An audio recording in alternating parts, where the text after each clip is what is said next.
इमरान खान आज दो बातों पर बहुत ज़्यादा खुश हुए हैं और साथ ही उन्होंने 3 पैगामात जारी करके पार्टी को कुछ खास हिदायत भी जारी की हैं। कि जब उन्होंने इमरान खान को बताया तो ये सुनकर वो बहुत खुश हुए कि आप सब ने ये मिलकर ये फैसला किया। इस पे वो बहुत खुश थे।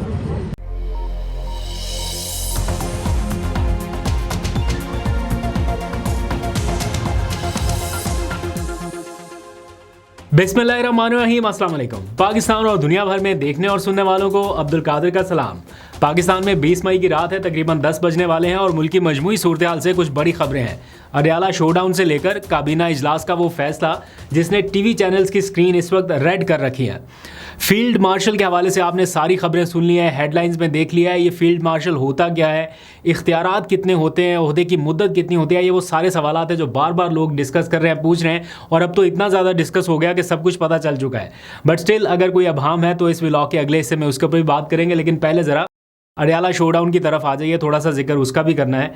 जैसे जैसे पाकिस्तान और इंडिया के दरमियान सीज़ फायर जारी है ना, मतलब कुछ दिनों के साथ वक्फे के बाद दोबारा सीज़ फायर हो जाता है, अभी कंटिन्यू है, फिर कुछ दिनों का सीज़ फायर, फिर आगे बढ़ा दिया जाता है, फिर ये फैसला है कि इस तारीख तक जो बॉर्डर के ऊपर तैनात फ़ौज है वो वापस बुला ली जाएगी। इस तरह करके मामला चल रहे हैं। बिल्कुल वैसे ही इमरान खान, पीटीआई और बाकी फ्रीकैन के दरमियान भी सीज़ फायर जारी है और ये एक्सटेंड होता जा रहा है। आज एक बार फिर ये सीज़ फायर एक तरह से एक्सटेंड हुआ है। आपको पता है कि आज अडयाला जेल में मुलाकातों का दिन था, तो सब कुछ स्मूथ तो नहीं था, मतलब धक्कम पेल भी हुई, वो थोड़ी सर्दी गर्मी वाला माहौल भी था। हमने देखा कुछ पुलिस एहलकार भी आपस में उलझते दिखाई दिए, कारकुनान भी वहाँ पर मौजूद थे। लेकिन आखिरकार वकला की मुलाकात हो गई और कुछ की 2-2 महीने के बाद हुई। तो ये बड़ा अच्छा है कि बिल आखिर सलमान अकरम राजा भी मिलने में कामयाब रहे। और जब उन्हें भेजा जा रहा था जेल के अंदर मुलाकात के लिए तो उन्हें ख़ुद यकीन नहीं आ रहा था कि मैं मुलाकात के लिए जा रहा हूँ। वो ख़ुद मतलब एक तरह से सरप्राइज़ थे कि ये कैसे हो गया।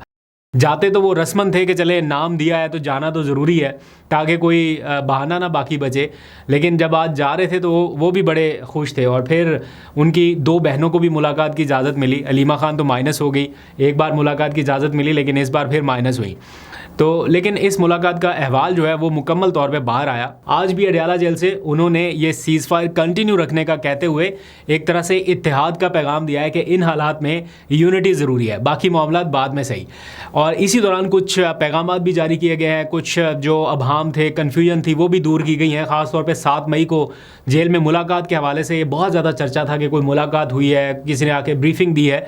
तो आज जो लोग उनसे मिल के आए हैं उन्होंने कहा है कि इमरान खान ने ऐसी किसी मुलाकात का कोई तज़किरा नहीं किया, ना उनसे इस बारे में कोई बातचीत हुई है, ना बताया गया है कि कोई मिलने आया था। ज़ाहिर बात है अगर कोई ऐसी डेवलपमेंट हो तो ऐसा हो नहीं सकता कि इमरान खान अपने करीबी लोगों को इस बारे में आगाह ना करें। दैट मीन्स कि अभी तक जो चल रहा है उसकी कोई ऑफिशियल कन्फर्मेशन नहीं हो पाई। साथ ही उन्होंने 3 बातों की वजाहत बड़े खुले अल्फाज में कर दी है। पहली ये कि हुकूमत के साथ किसी सूरत बातचीत नहीं होगी, मुस्लिम लीग नून के साथ, हुक्मरान जमात के साथ बातचीत नहीं होगी। तो जो वज़ीर आज़म शहबाज शरीफ की एक ऑफ़र थी ऐवान में जिसका खैर मकदम भी किया गया, खुशाइन करार दिया गया उस पेशकश को बैरिस्टर गौहर की जानिब से एज़ आ पार्टी चेयरमैन, उसको तो इमरान खान एंडोर्स ही नहीं कर रहे। वो कह रहे हैं कि किसी सूरत हुकूमत से बातचीत नहीं होगी। अगर इस्टेब्लिशमेंट बात करना चाहती है पाकिस्तान के बारे में तो वो तैयार है, लेकिन अपनी ज़ात के लिए कोई रिलीफ मांगना है या कोई डील करना है उसके लिए वो तैयार नहीं है। आज भी अलीमा खान ने जब उनकी बहनें उनसे मुलाकात करके गई तो उसकी तफसील बता रही थी, तो बहनों ने भी अंदर कहा ना कि लोग रोज़ हमसे पूछते हैं कि कोई डील हो रही है, कुछ लोग मिल रहे हैं, क्या हो रहा है सारा कुछ। तो इमरान खान ने बड़े क्लियर अंदाज से कहा कि वो इस्टेब्लिशमेंट से ख़ुद बात करना चाहते हैं। ऐसा नहीं है कि उन्होंने कोई दरवाज़ा बंद किया है, वो कह रहे हैं कि वो बात करने के लिए तैयार है और जाकर ये बाहर बताएं, बड़े क्लियर अंदाज में बताएं कि हुकूमत से बातचीत का कोई इरादा नहीं है। एस्टैब्लिशमेंट से कर सकता हूँ, जिनके पास इख्तियारात हैं, ताकत है, उनसे बात करने के लिए तैयार हूँ, लेकिन हुकूमत से नहीं। इसके ऊपर आपका क्या ज़रा पॉइंट ऑफ व्यू है, अपनी राय का भी इजहार कीजिए। क्योंकि बहुत सारे लोग कहते हैं कि इस्टेब्लिशमेंट बात नहीं कर रही, ना उनका इरादा है, ना वो करेंगे, आज आके मुज़ाकरात हुकूमत से ही होने हैं। और इमरान खान कह रहे हैं कि वो हुकूमत से कतन मुज़ाकरात नहीं करेंगे। तो किसको स्टेप बैक होना पड़ेगा? क्या आखिर में जाके इमरान खान अपने इस मौक़िफ़ से पीछे हटेंगे या फिर इस्टेब्लिशमेंट को ही बात करनी चाहिए? आप अपनी राय का इजहार ज़रा ज़रूर कीजिएगा। मीनवाइल आगे बढ़ते हैं। आज इमरान खान ने कुछ चीज़ों के ऊपर बड़ा फोकस दिखाई दिया। दो बातों के ऊपर तो वो पहले बड़े खुश दिखाई दिए, जिसका असर उनकी बहनों के चेहरों पर भी नज़र आया। उन्होंने आके बड़ा इत्मीनान से खुशी का इजहार किया। पहली बात तो थी सुलेमान और कासिम का इंटरव्यू। इमरान खान को जब ये बताया गया कि उनके बेटों ने उनका मुकदमा बड़ा खूब लड़ा है और इंटरनेशनल प्लेटफॉर्म पे लड़ा और उसके कितनी ऑडियंस रही, कितने व्यूज़ रहे, कितने मिलियन लोग अब तक उसे देख चुके हैं, तो इमरान खान इसके ऊपर बहुत ज़्यादा खुश थे।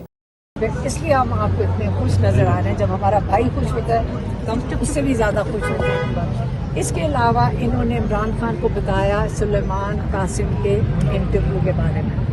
उनको बताया कि 20 मिलियन से ज़्यादा लोग उसको देख चुके हैं और इन्होंने जब बताया कि वो उन्होंने क्या बातें कर रहे थे, तो कि जो कुछ आपने उनको नसीहतें की या उनको वो उन्होंने आगे उस इंटरव्यू में बताया। दूसरा, वो किस बात पर ज़्यादा खुश हुए, आपको मैंने कल परसों के व्लॉग में बताया था कि खैबर पख्तूनख्वा हाउस इस्लामाबाद में एक इजलास हुआ जिसमें इंटरनल सीज़ फायर हुआ। अली अमीन गंडापुर, अलीमा खान, वकला सारे बैठे और इन्होंने इमरान खान के केसेस के ऊपर डिटेल डिस्कशन की। इस बार सलमान सफदर को भी बुलाया गया था। तो सारे केसेस की डिटेल ब्रीफिंग देने के बाद आपको पता है इमरान खान इस टाइम दो चीज़ों के ऊपर बड़े फोकस्ड है, जो बार बार कहते हैं।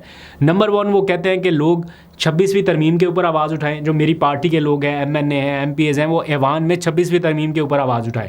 और दूसरा, वो कहते हैं कि अल-कादर ट्रस्ट केस या 190 मिलियन पाउंड केस जिसमें उन्हें सज़ा सुनाई गई है, इसकी हकीकत के ऊपर ज़्यादा बात करें, लोगों को बताएं कि ये किस तरह से पॉलिटिकल मोटिवेटेड केस है।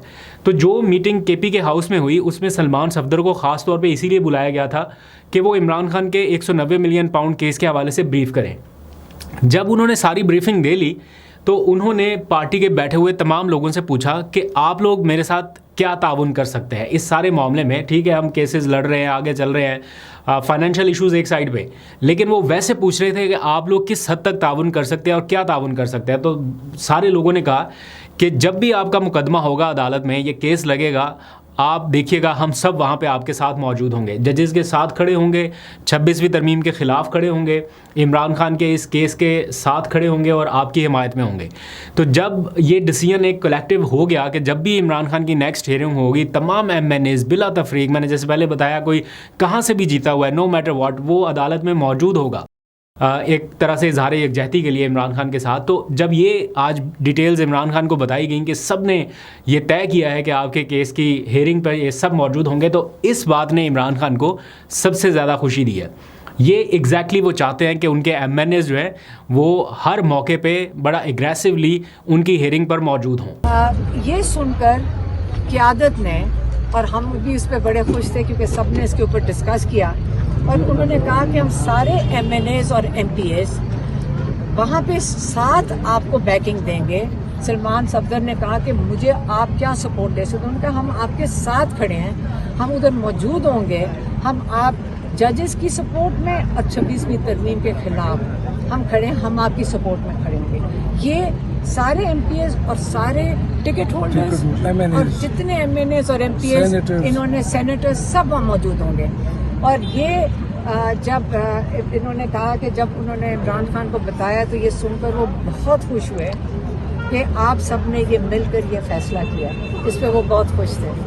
तो इमरान खान के अल-कादर ट्रस्ट केस की समाअत अब दोबारा कब होने जा रही है, इसके बारे में तो जब केस लगेगा आपको अपडेट कर देंगे। लेकिन मीनवाइल अचानक से अडयाला जेल में एक और समाअत होने जा रही है, तोशाखाना 2 केस की समाअत, जो कि इतने अरसे से मुलतवी होती जा रही थी, पेंडिंग होती जा रही थी, आगे बढ़ती जा रही थी। अब ये पता चला है कि उसकी समाअत कल होने जा रही है और इमरान खान के वकला को आज अदालती अमले की जानिब से आगाह कर दिया गया है कि जनाब कल इस केस की समाअत होने जा रही है। तो कल इसके हवाले से भी आपको अपडेट करूंगा। अब आ जाइए उस खबर की तरफ जिससे जुड़े बहुत सारे सवालात आप मुसलसल पूछ रहे हैं और इस टाइम टॉक शोज़ की जीनत बना हुआ है। आपको पता है कि आज हुकूमत ने army chief general Asim Munir को फील्ड मार्शल के ओहदे पर तरक्की दे दी है और वजह उनकी हालिया जो पाक भारत जंग में मिसाली कारकर्दगी बताया गया है। अब मेरा ख्याल है अब उनको फील्ड मार्शल के ओहदे के हवाले से ही लिखा सुना या पुकारा जाएगा।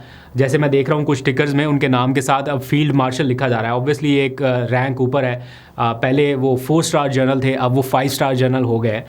तो इस टाइम फ़ौज में और कोई जनरल इस लेवल तक नहीं पहुंचा। इससे पहले आपको पता है एक ही बार ऐसा हुआ जब अयूब खान फील्ड मार्शल बनाए गए थे, वो भी 5 स्टार जनरल ही थे। तो अब बहुत सारे लोग ये पूछ रहे हैं कि कोई बता सकता है कि फील्ड मार्शल के पास कौन कौन से इख्तियारात होते हैं या इस ओहदे की मुद्दत कितनी होती है वगैरह वगैरह।